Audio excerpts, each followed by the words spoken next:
एग्जामिनेटर के YouTube channel पे आपका स्वागत है। दोस्तों, आज बात करेंगे पंजाब नेशनल बैंक में जो वैकेंसी आई है उसके रिगार्डिंग। तो पंजाब नेशनल बैंक में इंजीनियर पोस्ट के लिए 30 वैकेंसी आई है, इलेक्ट्रिकल, सिविल और मैकेनिकल के लिए। तो 3 ब्रांच का अलग अलग पोस्ट आया हुआ है। ठीक है, आप यहाँ पे देख सकते हो Punjab national bank human resources division head office new Delhi, है ना। तो ऑनलाइन रजिस्ट्रेशन फॉर्म फिल जो स्टार्ट डेट है वो 21/4/2026 है और इन डेट है 5 मई 2026 और टेंटेटिव एग्ज़ाम डेट भी दे दिया ऑनलाइन टेस्ट का 27 मई 2026। स्पेशलिस्ट ऑफिसर रिक्रूटमेंट है ये पंजाब नेशनल बैंक में। तो नंबर ऑफ पोस्ट की बात करूँ तो यहाँ पे आप देख सकते हो सिविल इंजीनियर की 21 पोस्ट है और इलेक्ट्रिकल इंजीनियर की 7 पोस्ट है, मैकेनिकल की 2 पोस्ट है। और जैसे ये जो सिविल इंजीनियर का पोस्ट है ऑफिसर का पोस्ट है ना, ऑफिसर स्केल 1 के अंदर आता है सिविल इंजीनियर, इलेक्ट्रिकल और मैकेनिकल इंजीनियर। ठीक है, आगे और सब बात करेंगे, सैलरी स्ट्रक्चर वगैरह और क्वालिफ़िकेशन क्या है, एक्सपीरियंस क्राइटेरिया क्या है, जॉब प्रोफाइल कैसा रहने वाला है। तो चलते हैं नीचे देखते हैं। ठीक है, आप एक बार डिटेल में देख लीजिए, मैं यहाँ पे जो मेन चीज़ है मैं वो बता देता हूँ। Age, educational qualification, post educational qualification, work experience and job role. जैसे ऑफिसर सिविल इंजीनियर का अगर आप फॉर्म फिल करना चाहते हैं तो आपका जो मिनिमम एज क्राइटेरिया है 20 और मैक्सिमम 30। ओबीसी जो नॉन क्रीमी लेयर है, SC ST और SC ST, इनको ओबीसी को 3 इयर्स का, SC ST को 5 और जो फिजिकली हैंडीकैप पीपुल है उनको 10 इयर्स का एज प्रेफरेंस मिलने वाला है। ठीक है, क्वालिफिकेशन में क्या चाहिए, अगर आप सिविल इंजीनियर पोस्ट के लिए अप्लाई करना चाहते हो तो BE BTech in civil engineering from a recognised university या इंस्टीट्यूट जो भी है। ठीक है, विथ 60% मार्क, मतलब 60% आपको BTech में चाहिए इन सिविल में।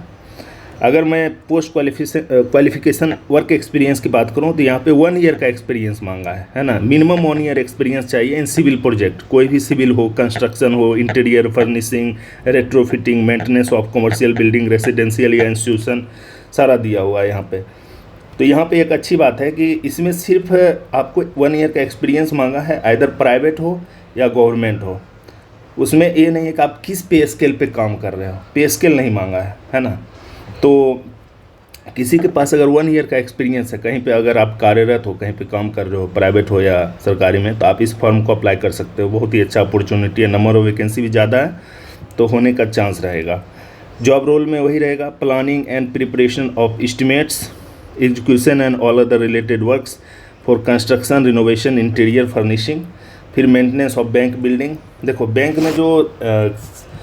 में जो मोस्टली इंजीनियर का काम होता है, बैंक का जो प्रीमाइसेस है उसका क्या करना, अपकीप मेंटेनेंस रखना, है ना।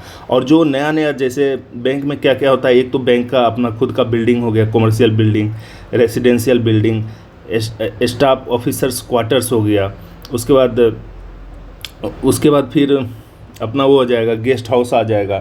तो बैंक में ये सब कंस्ट्रक्शन प्रोजेक्ट भी होता है, नए नए प्रोजेक्ट चलते रहते हैं, तो उसमें भी जो सिविल इंजीनियर का रोल है बहुत ही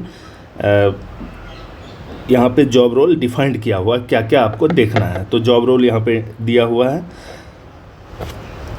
उसके बाद जैसे कि कोई भी टेंडर करना, ठीक है, टेंडर पब्लिश करना, इम्पैनलमेंट करना, प्रोक्यूरमेंट ऑफ गुड्स जो जेम के थ्रू प्रोक्यूर होता है, work service required for the completion of the job, सारा रोल किसका है, इंजीनियर का है। अपॉइंटमेंट जैसे इम्पैनलमेंट या अपॉइंटमेंट ऑफ आर्किटेक्ट, जैसे बड़ा कोई प्रोजेक्ट है 1 करोड़ से ऊपर, तो उसमें हम लोग क्या करते हैं, आर्किटेक्ट को ऑनबोर्ड करते हैं by tendering, inviting tendering.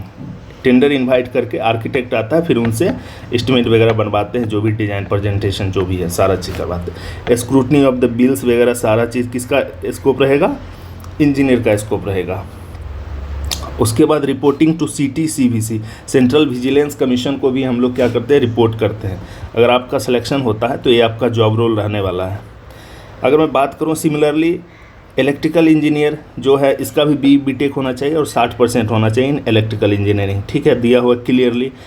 As तो मिनिमम 20 और मैक्सिमम 30 ईयर्स है। मैंडेटरी 1 ईयर इसमें भी minimum 1 year post qualification experience होना चाहिए इन रिलेवेंट फील्ड, मतलब इलेक्ट्रिकल है तो इलेक्ट्रिकल के फील्ड में STLT, UPS, energy saving device, starters, Motors, control panel, STLT switch gear, air conditioning equipment, lifts ETC। तो ये मैंडेटरी है। आपका इस जो भी फील्ड यहाँ पे दिया हुआ, अगर इसमें आपके पास 1 ईयर का एक्सपीरियंस है तो आप इस फॉर्म को अप्लाई कर सकते हो ऑफिसर इलेक्ट्रिकल इंजीनियर के लिए। इसका भी जॉब रोल वही सेम ही है, ठीक है। बस सिविल में सिविल का वर्क देखेगा, जैसे कोई बिल्डिंग बनना है तो बिल्डिंग में सिविल का काम है, कंस्ट्रक्शन का, इंटीरियर फर्निशिंग का काम है, ठीक है। और इलेक्ट्रिकल का क्या काम है, इलेक्ट्रिकल को वहाँ पे STLT जो एक पूरा सेटअप लगेगा, पूरा बिल्डिंग का वायरिंग कैसे कहाँ से होना है, AC का डक्टिंग वगैरह वो सब, ठीक है। कौन सा AC system, air conditioning system install होना, वो सारा देखना, ठीक है।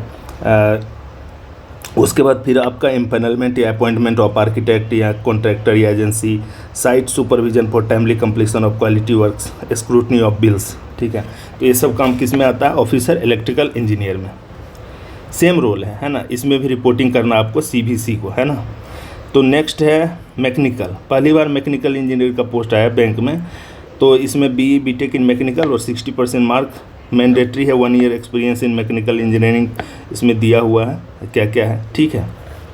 प्लानिंग मतलब मैंडेटरी में इलेक्ट्रिकल का ही दिया हुआ है, इसमें जो उसमें है इलेक्ट्रिकल का आपको ये सब का एक्सपीरियंस होना चाहिए। जो मैकेनिकल से है, अगर वो इलेक्ट्रिकल में कहीं भी काम किया, जैसे CPWD में काम कर रहा है कोई, तो उसको इलेक्ट्रिकल का भी कुछ नॉलेज है, वो इस फॉर्म को फिल कर सकते हैं। प्लानिंग प्रिपरेशन सेम ही है, जो जॉब रोल है सेम जॉब रोल है इसका भी।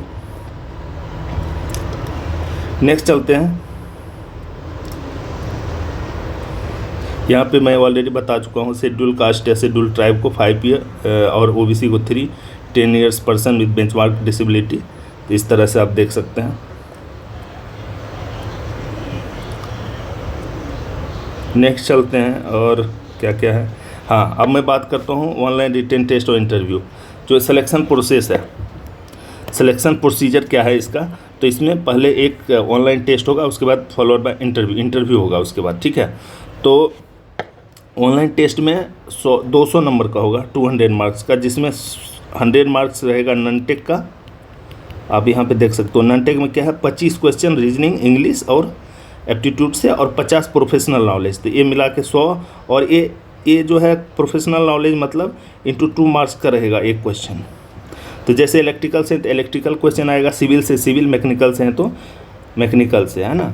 तो इस तरह से आएगा इसमें। और नॉन-टेक में सबका 25 रीजनिंग, 25 इंग्लिश और 50 क्वांटिटिव एप्टीट्यूड रहेगा। टोटल 200 मार्क होगा।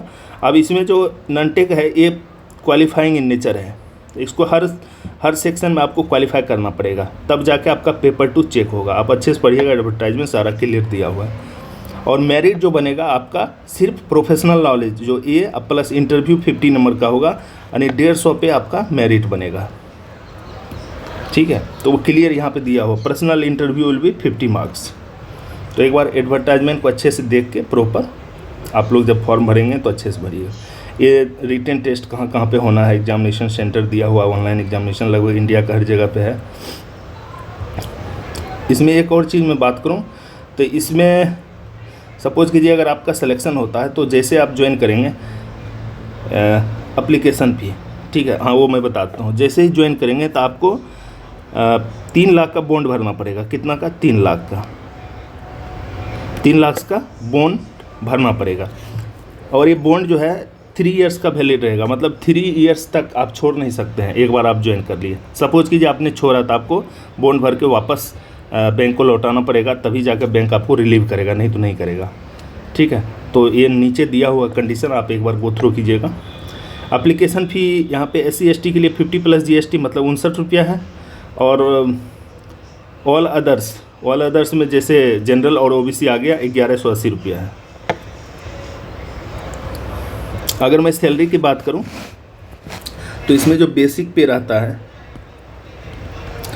48,000 रहेगा स्केल 1 ऑफिसर का। इस पे प्लस स्पेशल अलाउंस मिलता है जो लगभग 28% रहता है, प्लस इसमें आपको DA मिलता है, DNS अलाउंस जो कि अभी 25% है, प्लस सिटी कॉम्पनसेंट्री अलाउंस CAO मिलता है लगभग 1500-1600 रुपये फिक्स, 1800 है इसे, प्लस लर्निंग अलाउंसेस मिलता है, लगभग ये है 800 रुपया, है ना। तो ये सब इस सैलरी का कंपोनेंट है। तो लगभग सैलरी जो है 92 के आसपास बनेगा। इसमें 92 इसमें जो है आपको अलाउंसेस, अलग अलग अलाउंसेस है जो मिलेगा, ठीक है। Petrol, diesel, petrol allowances car के लिए मिलता है, जिसके पास 2 व्हीलर है, 4 व्हीलर है, वो आगे डिस्कस करेंगे क्या क्या है। बस बेसिक पे जो है इतना है, 48,000, ठीक है। तो एक अच्छा अपॉर्चुनिटी है बैंक में, अगर आपको जॉब लेना है, स्पेशलिस्ट ऑफिसर बनना है, तो एक अच्छा अपॉर्चुनिटी है। अगर आप लोग को कहीं पे भी किसी भी तरह का क्वेरी है, डाउट है इस एडवर्टाइजमेंट से रिलेटेड, मतलब कैसा काम होगा, क्या करना पड़ेगा वहाँ पे, तो आप मुझे कमेंट बॉक्स में कमेंट कर सकते हैं, हम आपको रिप्लाई ज़रूर देंगे। Thanks for watching.